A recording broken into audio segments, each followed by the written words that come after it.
며느라, 이게 대체 뭐니? 말순 씨가 핸드폰 화면을 며느리 지영이에게 보여줬습니다. 파출부 아줌마라고 저장된 자신의 번호를 말이에요. 어머님, 그건. 내가 내 파출부였어? 아니에요. 그건 그냥 장난으로 저장한 거예요. 장난? 장난칠 게 따로 있지 어떻게 이렇게 할 수가 있니? 이거 보고 정말 믿기지가 않더구나. 어머님, 정말 별 뜻 없이. 너네 편히 봐주려고 너랑 더 가까이 지내려고 이렇게 손주도 봐주고 한 건데 너한테는 그저 파출부로 보인 거구나. 네 속마음 잘 알겠다. 제가 그렇게 저장한 건 정말 죄송한데, 솔직히 어머니도 그렇게 잘한 건 없으시잖아요. 그리고 제가 뭐라 저장했든 제 핸드폰 마음대로 본 건 어머니죠. 잘한 건 없다고. 그렇다면 내가 못한 건 또 뭐니? 아니, 그게 아니라 저희 편에 봐주셨다는 말이 웃겨서 그렇죠. 시어머니면 손주 봐줄 수도 있는 걸. 어떻게 이게 당연한 게 되니? 그래, 내가 아는 게 당연한 거라 치고 너는 나한테 뭘 해줬는데? 너는 며느리로서 가족으로서 뭘 해줬길래 그리 당당하니? 명절에 안부 전화 한 번 제대로 받은 적 있어? 내가 아플 때 한 번이라도 걱정해 준 적 있어? 며느리는 입을 벌리려다 다시 닫았습니다. 없지? 그런데 반찬 필요하면 언제든 연락하고 진우 봐달라고 할 때도 연락하더라. 평소에는 내 전화 받지도 않으면서 필요할 때만 어머님 하더라. 그래, 이제 알겠다. 나를 파출부라 생각하니까 그렇게 필요할 때만 부른 거겠지. 이제야 이해가 된다 그래? 이번 사연의 주인공은 충북 음성 출신, 올해 68세인 윤말순 씨입니다. 말순 씨의 왼손에는 2개의 손가락이 없습니다. 검지와 중지가 2번째 마디까지 없어진 채로 그 자리엔 옅은 흉터만이 남아있죠. 처음 보는 사람들은 깜짝 놀라지만 말순 씨는 그 손으로 밥을 짓고 빨래를 하고 아이를 돌보며 살아왔습니다. 그 상처에는 긴 이야기가 담겨 있었습니다. 말순 씨가 26살이던 해, 남편은 매일 술에 취해 들어왔습니다. 조금이라도 마음에 들지 않으면 주먹이 날아왔고 욕설이 쏟아졌죠. 작은 집안에서 5살 아들 현수는 엄마 치마폭에 숨어 벌벌 떨곤 했습니다. 어느 겨울밤이었습니다. 남편이 또다시 술에 취해 들어와 말순 씨를 때리기 시작했죠. 그런데 이번엔 달랐습니다. 현수가 아빠를 말리려다 함께 넘어지면서 머리를 다쳤거든요. 이러다 진짜 우리 둘 다 사단 나겠다. 그날 밤 말순 씨는 아들을 품에 안고 집을 나왔습니다.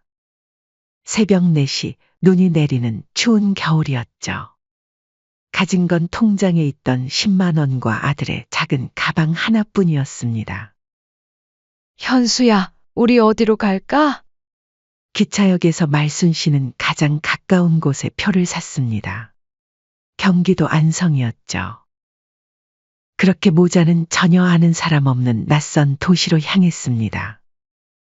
안성역에 내려서 말순 씨가 처음 한 일은 일자리를 구하는 것이었습니다. 5살 아이를 키우려면 당장 돈이 필요했거든요. 임시직이라도 일당이라도 상관없었습니다. 아이 있으시면 일하기 힘들 텐데요. 애 아프면 어떻게 하실 거예요? 10곳을 찾아다녀도 번번이 거절당했습니다. 하지만 말순 씨는 포기하지 않았죠. 21번째 찾아간 공장에서 드디어 일자리를 얻었습니다. 새벽 5시에 출근해서 밤 9시에 퇴근하는 고된 일이었지만 말순 씨는 감사했습니다. 현수를 키울 수 있는 돈을 벌 수 있었으니까요. 그렇게 2년을 버텼습니다. 도시락 공장에서 식당 설거지로, 식당에서 방직 공장으로 조금이라도 더 나은 조건을 찾아 이직을 반복했죠. 현수도 엄마가 일하는 동안 혼자서 라면을 끓여 먹을 정도로 의젓해졌습니다. 말순 씨가 46살이 되던 해 구두 공장에서 일하게 되었습니다. 임금이 다른 곳보다 좀 더 괜찮았거든요. 현수가 중학교에 올라가면서 학원비며 준비물이며 돈이 더 많이 들었기 때문이었죠. 그날도 평범한 하루였습니다. 말순 씨는 프레스기 앞에서 가죽을 재단하고 있었어요. 똑같은 동작을 수백 번 반복하는 단순한 작업이었지만 집중해야 하는 일이었죠. 그런데 기계에서 이상한 소리가 났습니다. 어? 뭔가 이상한데. 말순 씨가 기계를 확인하려고 손을 뻗은 순간이었습니다. 갑자기 프레스기가 오작동을 일으키며 내려왔죠. 아! 비명과 함께 말순 씨의 왼손이 기계에 끼었습니다. 검지와 중지 두 손가락이 두 번째 마디까지 다쳤어요. 응급실로 실려간 말순 씨는 의식을 잃었다 깨어났습니다. 붕대로 감긴 왼손을 보며 현실이 믿어지지 않았죠. 병원으로 달려온 어린 현수가 엄마 곁에서 울고 있었습니다. 16살 아들이 엄마 손을 보며 눈물을 흘리는 모습에 말순 씨는 오히려 마음이 아팠어요. 괜찮다, 현수야. 엄마 괜찮으니까 울지 마라. 하지만 현실은 괜찮지 않았습니다. 공장에서는 작업자 부주의라며 책임을 떠넘겼고 산재 신청도 제대로 받아주지 않았죠. 겨우 받은 위로금은 치료비로 보태기에 턱없이 모자랐습니다. 더 큰 문제는 일자리였습니다. 손가락이 없는 상태로 할 수 있는 일이 많지 않았거든요. 그래도 말순 씨는 포기하지 않았습니다. 손가락이 없어도 할 수 있는 일이 있을 거야. 청소 일을 하고 포장 작업을 하고 식당에서 설거지를 했습니다. 불편하고 힘들었지만 현수를 위해서는 어떤 일이든 할 수 있었어요. 집에 돌아오면 불편한 왼손으로도 밥을 짓고 반찬을 만들었습니다. 현수가 학교에서 돌아오면 따뜻한 식사가 기다리고 있도록 말이죠. 엄마 손이 불편할 텐데. 아니야, 괜찮다. 엄마는 한 손으로도 뭐든지 할 수 있어. 그렇게 말하며 웃어 보였지만 혼자 있을 때면 잘린 손가락 자리를 만지며 눈물을 흘렸습니다. 아프고 서러웠지만 현수 앞에서는 절대 울지 않았어요. 현수는 그런 엄마를 보며 자랐습니다. 누구보다 열심히 공부했고 엄마에게 짐이 되지 않으려고 애썼죠. 고등학교를 졸업하고 대학에 합격했을 때 말순 씨는 기뻐서 울었습니다. 엄마, 나 꼭 성공해서 편하게 해드릴게요. 현수의 그 말을 듣고 말순 씨는 모든 고생이 보상받는 기분이었습니다. 두 손가락을 잃은 것도 혼자 아이를 키운 고생도 모든 게 의미 있는 일이었다고 생각했어요. 4년 후 현수가 대학을 졸업하고 좋은 회사에 취직했습니다. 안정된 월급을 받으며 작은 아파트도 얻었죠. 이제 엄마도 편해지실 수 있을 거예요. 말순 씨는 정말 그날이 올 거라고 믿었습니다. 힘들었던 시간들이 끝나고 이제는 아들과 함께 행복하게 살 수 있을 거라고 생각했어요. 하지만 말순 씨는 아직 몰랐습니다. 진짜 상처는 이제부터 시작될 거라는 걸 말이에요. 현수가 28살이 되던 해 결혼을 하겠다고 말순 씨에게 알려왔습니다. 엄마, 결혼하고 싶은 사람이 생겼어요. 상대는 외동딸 이지영이라고 했습니다. 사도는 용인에서 작은 사업을 하는 집안이었죠. 처음 만남을 앞두고 말순 씨는 며칠 동안 설렜습니다. 손가락이 없는 손 때문에 혹시 지영이가 놀라지 않을까 걱정도 됐지만 현수가 미리 이야기해뒀다고 해서 안심했어요. 첫 만남 날 말순 씨는 정성껏 음식을 준비했습니다. 그 당시 지영이는 예쁘고 조용한 아이였습니다. 말순 씨의 손을 보면서도 크게 놀라는 기색 없이 정중하게 인사했어요. 어머님, 안녕하세요. 지영이라고 합니다. 어서 와라, 지영아. 현수가 얼마나 예쁘다고 자랑했는지 몰라. 그날 식사 시간은 화기애애했습니다. 지영이는 말순 씨가 만든 음식을 맛있게 먹으며 칭찬도 해줬거든요. 6개월 후 아들이 결혼을 했습니다. 작은 아파트를 얻고 신혼살림을 차렸죠. 하지만 시간이 지나면서 뭔가 달라지기 시작했습니다. 말순 씨가 먼저 안부 전화를 걸어도 지영이는 바쁘다며 짧게 끊었습니다. 어머님, 지금 현수 오빠 회사 일로 바빠서. 나중에 다시 연락드릴게요. 그런데 다시 연락이 오는 일은 거의 없었죠. 평생 혼자 아이를 키워온 말순 씨에게는 따뜻한 가족의 울타리가 간절했습니다. 그래서 지영이의 차가운 태도가 더욱 서운하게 느껴졌어요. 결혼 2년 차에 손주 진우가 태어났습니다. 말순 씨는 산후조리원으로 달려갔어요. 미역국을 끓여서 보온통에 담아가고 직접 만든 베네쩌고리도 가져갔습니다. 지영아, 수고했다. 우리 진우 참 예쁘네. 네, 어머님. 오시느라 수고하셨어요. 지영이의 대답은 어딘지 차가웠습니다. 예전처럼 반갑게 맞아주지 않았어요. 그저 예의상 하는 인사 같았죠. 그런데 정말 이상한 일이 생겼습니다.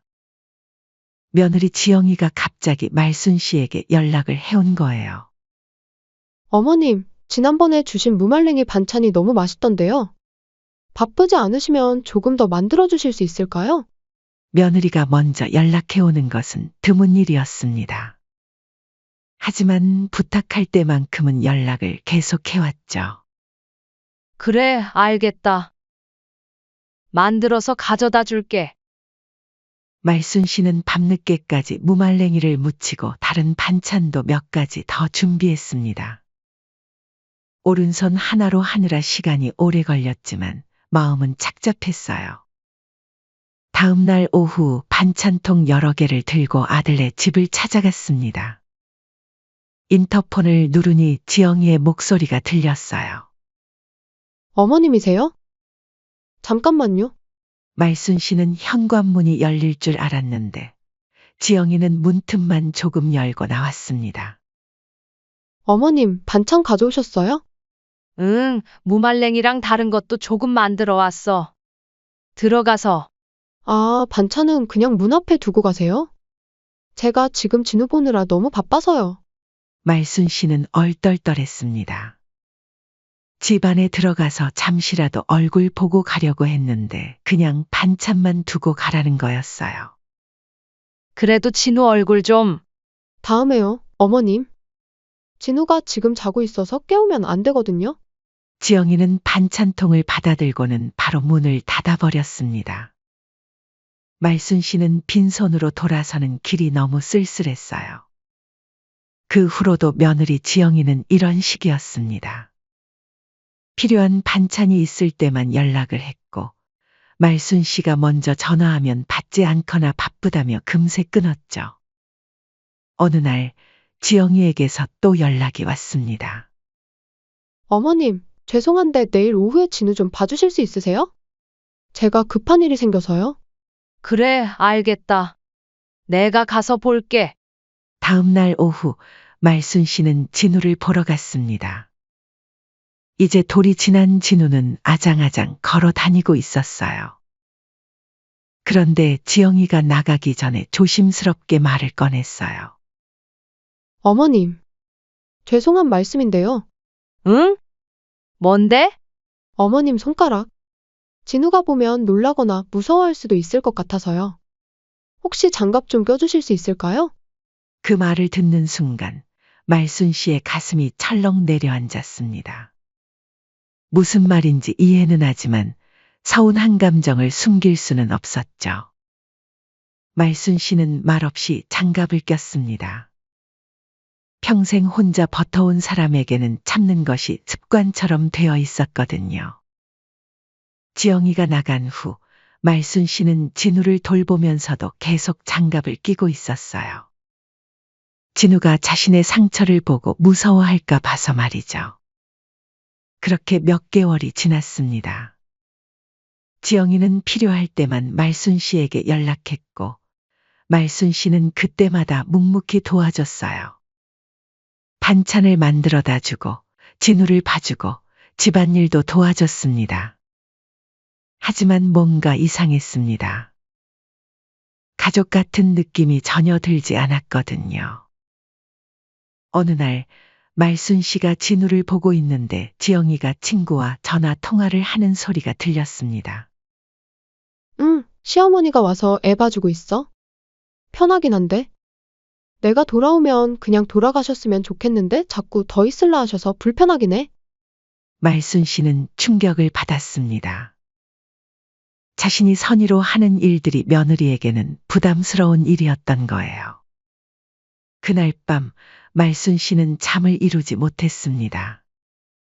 자신이 뭘 잘못하고 있는 건지 생각했어요. 그래도 아들의 가정을 위해서는 참아야겠다고 스스로를 달랬습니다. 제대로 된 가족을 가져본 적이 없었던 말순 씨에게는 이것만이라도 지키고 싶었거든요. 상황은 나아지지 않았습니다. 오히려 점점 더 어색해졌죠. 지영이는 말순 씨가 올 때마다 귀찮아하는 기색을 숨기지 않았고 말순 씨는 그런 눈치를 보며 점점 위축되었습니다. 그래도 말순 씨는 계속했습니다. 아들 현수가 가끔 고마워한다고 말해줬거든요. 엄마, 지영이가 엄마 덕분에 많이 편해한다고 해요. 하지만 말순 씨는 아직 몰랐습니다. 며느리가 자신을 어떻게 생각하고 있는지 곧 더 큰 충격을 받게 될 거라는 걸 말이에요. 그날도 지영이에게서 연락이 왔습니다. 어머님, 급한 일이 생겨서 진우 좀 봐주실 수 있으세요? 2시간 정도만요? 말순 씨는 늘 그랬듯 알겠다고 답했습니다.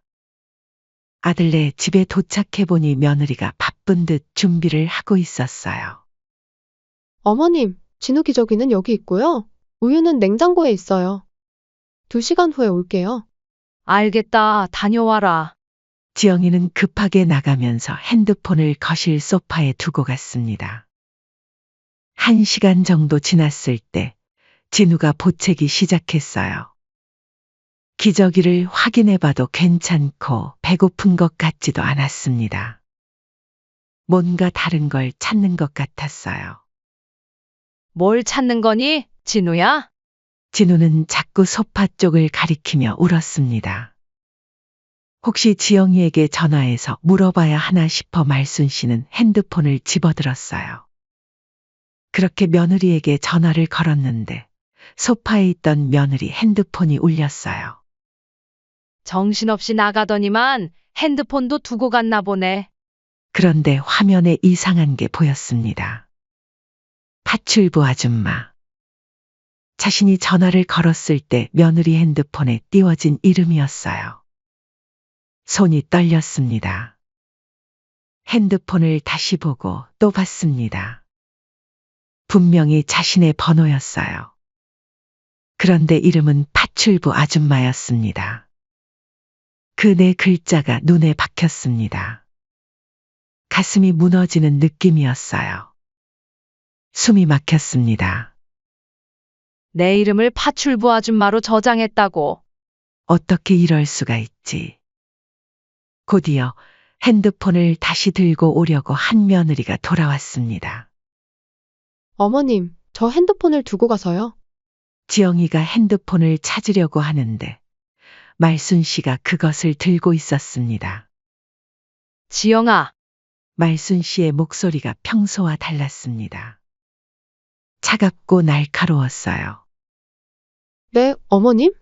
이게 뭐니? 말순 씨가 핸드폰 화면을 지영이에게 보여줬습니다.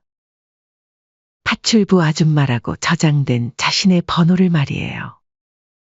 지영이의 얼굴이 하얘졌습니다. 어머님, 그건. 내가 내 파출부였어? 말순 씨의 목소리는 떨리고 있었지만 눈빛은 차가웠습니다. 아니에요. 그건 그냥 장난으로 저장한 거예요. 말순 씨가 한 발짝 다가섰습니다. 장난? 장난칠 게 따로 있지 어떻게 이렇게 할 수가 있니? 이거 보고 정말 믿기지가 않더구나. 어머님, 정말 별 뜻 없이. 말순 씨의 목소리가 높아졌습니다. 너네 편히 봐주려고 너랑 더 가까이 지내려고 이렇게 손주도 봐주고 한 건데 너한테는 그저 파출부로 보인 거구나. 네 속마음 잘 알겠다. 지영이도 당황한 나머지 실수를 했습니다. 제가 그렇게 저장한 건 정말 죄송한데, 솔직히 어머니도 그렇게 잘한 건 없으시잖아요. 그리고 제가 뭐라 저장했든 제 핸드폰 마음대로 본 건 어머니죠. 그 말이 떨어지자마자 말순 씨의 눈에 불이 났습니다.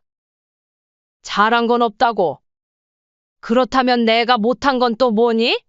아니, 그게 아니라 저희 편에 봐주셨다는 말이 웃겨서 그렇죠. 시어머니면 손주 봐줄 수도 있는 걸. 시어머니니까 당연히 해줘야 하는 거였어? 어떻게 이게 당연한 거니? 말순 씨가 한 발짝 더 다가섰습니다. 그래, 내가 아는 게 당연한 거라 치고 너는 나한테 뭘 해줬는데? 너는 며느리로서 가족으로서 뭘 해줬길래 그리 당당하니? 명절에 안부 전화 한 번 제대로 받은 적 있어?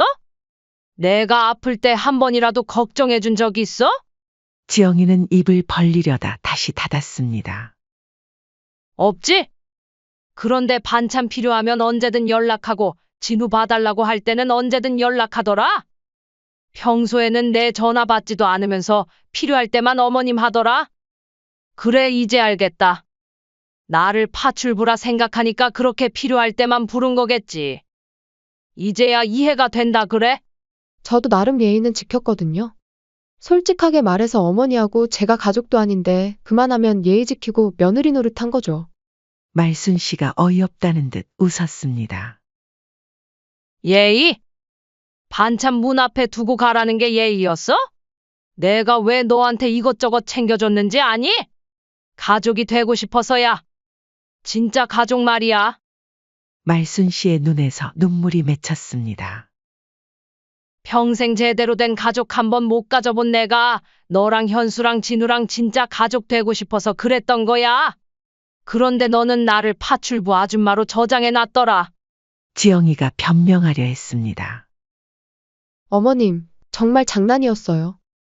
그냥 친구들이랑 이야기할 때. 그럼 너는 친구들한테 나를 어떻게 소개했는데? 우리 파출부 아줌마 가라고 했어? 그런 게 아니라. 그런 게 아니라 뭐?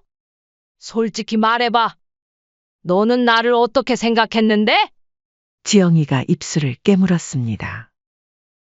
다 반할 거야? 그럼 내가 말해줄게.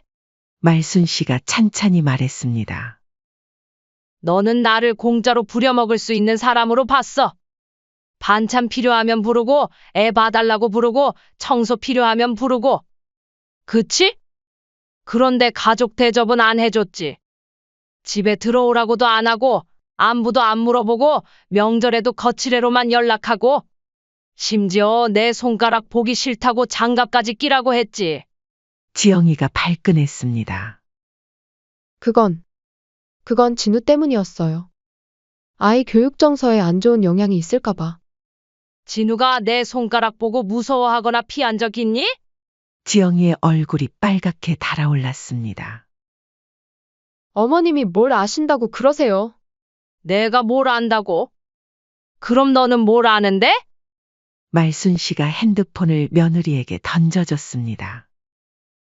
이제 됐다. 모든 게 분명해졌어. 어머님, 내가 바보였다. 어머님, 진정하세요. 진정하라고. 너 같으면 퍽이나 진정하겠다. 말순 씨가 돌아서서 현관으로 향했습니다. 어머님, 어디 가세요? 너는 이제 걱정 안 해도 돼. 말순 씨가 현관문 손잡이를 잡으며 말했습니다. 너의 파출부 아줌마는 이제 없으니까. 어머님, 하지만 말순 씨는 돌아보지 않았습니다. 문을 열고 나가면서 마지막으로 한마디 더 했어요. 앞으로 나한테 전화하지 마라. 나는 이제 너희 가족이 아니야. 쾅. 문이 닫혔습니다. 지영이는 그 자리에 서서 멍하니 문만 바라보고 있었어요. 말순 씨는 계단을 내려가면서 눈물을 흘렸습니다. 참. 인생 기고하다 기고해. 말순 씨가 집에 돌아온 건 저녁 7시쯤이었습니다. 마음이 복잡했어요. 30년 만에 처음으로 화를 냈지만 한편으로는 허탈하기도 했거든요. 그렇게 간절히 원했던 가족이라는 꿈이 완전히 깨져버린 것 같았어요. 핸드폰이 울렸습니다. 현수였습니다. 엄마, 지금 어디세요? 말순 씨는 전화를 받았습니다. 집에 있다. 엄마, 지영이한테서 연락 왔는데. 무슨 일이 있었던 것 같은데요? 그래, 무슨 일이 있었지? 현수의 목소리가 조심스러워졌습니다. 엄마, 지영이가 말하는 걸 들어보니 엄마가 좀 심하게 화를 내셨다고 하던데. 말순 씨는 한숨을 쉬었습니다. 그래서? 그게 지영이도 잘못했지만 엄마도 좀 이해해 주시면 안 될까요? 아직 어리잖아요. 현수야, 네, 엄마. 너는 어떻게 생각하니? 뭘요? 내가 너희 집에서 한 일들 말이야. 반찬 만들어주고, 진우 돌봐주고. 그런 것들. 현수가 잠시 망설였습니다. 그건 엄마가 도와주셔서 정말 고마웠죠. 고마웠다고. 네, 그럼 왜 지영이는 내 번호를 파출부 아줌마로 저장해뒀을까? 전화 너머로 현수가 당황하는 소리가 들렸습니다. 그게 뭔 말씀이세요? 말순 씨가 차근차근 설명해 줬습니다. 지영이의 핸드폰에서 본 것, 그동안 자신이 어떤 대우를 받았는지, 오늘 있었던 일까지. 한참 동안 침묵이 흘렀습니다. 엄마, 응? 그건 지영이가 잘못했네요. 근데 엄마도 너무 심하게 화내신 것 같아요. 말순 씨는 믿을 수가 없었습니다. 뭐라고? 엄마, 솔직히 말씀드리면 엄마 때문에 제가 처가에서 얼마나 눈치 보이는지 아세요? 결혼할 때도 장인어른, 장모님이 엄마 손가락 일로 얼마나 걱정하셨는지. 그래도 제가 괜찮다고 설득해서 결혼한 건데. 엄마, 죄송하지만 이렇게 지영이랑 싸우고 연락 끊고 그러면 제 입장은 어떻게 되는 거예요? 너 입장? 네, 저는 그 사이에서 어떻게 해야 하는 거예요? 처가에서 뭐라고 할지. 말순 씨가 믿을 수 없다는 듯 웃었습니다. 그래, 너는 내 입장만 중요하지? 엄마, 그런 뜻이 아니라. 아니야, 맞는 말이야. 내 입장이 제일 중요하지. 너도 나를 부끄러워하고 있었구나? 현수가 당황했습니다. 엄마, 오해세요. 오해가 아니야. 분명하게 말해줘서 고맙다. 엄마, 그리고 현수야, 하나 더 물어볼게. 네. 내 입장이 어떻게 되느냐고 했지? 그럼 그동안 내 입장은 생각해 본 적 있니? 반찬 문 앞에 두고 가라고 할 때, 장갑 끼라고 할 때, 파출부 아줌마로 취급받을 때, 내 기분은 한 번이라도 생각해 봤니? 현수가 아무 말도 못했습니다. 한 번도 생각 안 해봤지? 엄마, 죄송해요. 미안하다고 하지 마라. 이제 와서 미안하다고 하면 뭐해? 엄마, 제가 지영이한테 잘 이야기해 볼게요. 사과하라고 할게요. 그런데 말순 씨의 대답은 현수가 예상하지 못한 것이었습니다. 사과받고 싶지 않아. 엄마, 그게 무슨. 말순 씨의 목소리가 단호했습니다. 현수야, 엄마가 그동안 바보였다. 엄마, 나는 너희가 나를 가족으로 생각해 줄 거라고 믿었어. 그런데 너희한테 나는 그냥 편리한 사람이었구나? 말순 씨가 쓸쓸하게 웃었습니다. 엄마, 그런 게 아니라 저희가 너무 바빠서. 바빠서? 말순 씨의 목소리에 힘이 들어갔습니다. 바쁘면 안부 전화 한 통 못해? 바쁘면 명절에 인사도 못해? 현수야, 며느리만 그런 게 아니야. 너도 엄마가 아플 때 한 번이라도 병원에 같이 가자고 한 적 있니? 없지. 왜냐하면 나는 너희한테 도움을 주는 사람이지 도움이 필요한 사람이 아니었으니까. 현수의 목소리가 작아졌습니다. 엄마, 죄송해요. 제가 생각이 짧았어요. 그런데 이번에도 말순 씨의 반응은 달랐습니다. 미안하다고 해서 해결될 일이 아니야. 현수야, 엄마는 이제 지쳤어. 말순 씨의 목소리가 지쳐 있었습니다. 지영이가 미안하다고 해도 내가 미안하다고 해도 이미 마음이 다 상했어? 그럼 어떻게 하면 되는데요? 모르겠다. 시간이 필요할 것 같아. 며칠 후 현수가 직접 집까지 찾아왔습니다. 며느리는 여전히 얼굴 한 번 안 비쳤죠. 엄마, 지영이가 정말 반성하고 있어요. 이름도 다시 바꿨고, 앞으로 정말 잘할 거라고 해요. 말순 씨는 현수를 맞아주었지만 예전처럼 반갑지는 않았어요. 그래, 알겠다. 엄마, 그럼 다시 예전처럼. 현수야. 엄마는 이제 내 인생을 살려고 해. 무슨 말씀이세요? 그동안 너희 인생만 생각하고 살았어. 이제는 내가 하고 싶은 일 하면서 살고 싶어. 현수가 당황했습니다. 엄마, 저희가 뭘 잘못했는지 말씀해 주세요. 고칠게요. 고치고 말고의 문제가 아니야. 말순 씨가 한숨을 쉬었습니다. 현수야, 엄마 벌써 68살이야. 생각을 해보니까 여지껏 너 뒷바라지하고 나를 위해 살아본 적이 없더구나. 이제 노년기에도 접어들었고 남은 시간이 얼마나 될까? 엄마, 무슨 소리세요? 그 시간을 내가 원하는 대로 살고 싶어. 너희 눈치 보지 말고. 일주일 후 말순 씨는 정말로 모든 걸 정리했습니다. 안성의 집을 팔고 짐을 정리했어요. 말순 씨는 충북 음성의 작은 시골집으로 돌아갔습니다. 혼자 사는 집은 조용했지만 이상하게 평화로웠어요. 아무도 자신을 부르지 않았고 아무도 자신에게 무언가를 요구하지 않았습니다. 작은 텃밭을 만들어 채소를 기르기 시작했어요. 오른손 하나로는 힘들었지만 천천히 해나가니 할만했습니다. 어느 날 저녁 라디오에서 흘러나오는 옛날 노래를 들으며 말순 씨는 혼잣말을 했습니다. 그렇게 시간이 흘러 어느덧 71살이 된 말순 씨는 이제 정말 자유로웠습니다. 누구에게도 휘둘리지 않고 누구의 눈치도 보지 않고 오롯이 자신만을 위해 사는 삶. 그것이 그녀가 71년 만에 찾은 진짜 행복이었습니다. 창밖으로 보이는 텃밭에서는 그녀가 심은 꽃들이 예쁘게 피어 있었고 바람에 살랑살랑 흔들리고 있었습니다. 말순 씨는 그 꽃들을 보며 만족스럽게 미소를 지었습니다.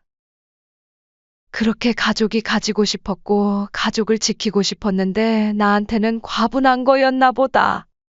지금 이대로 감사하며 만족하고 살면 됐지 뭐.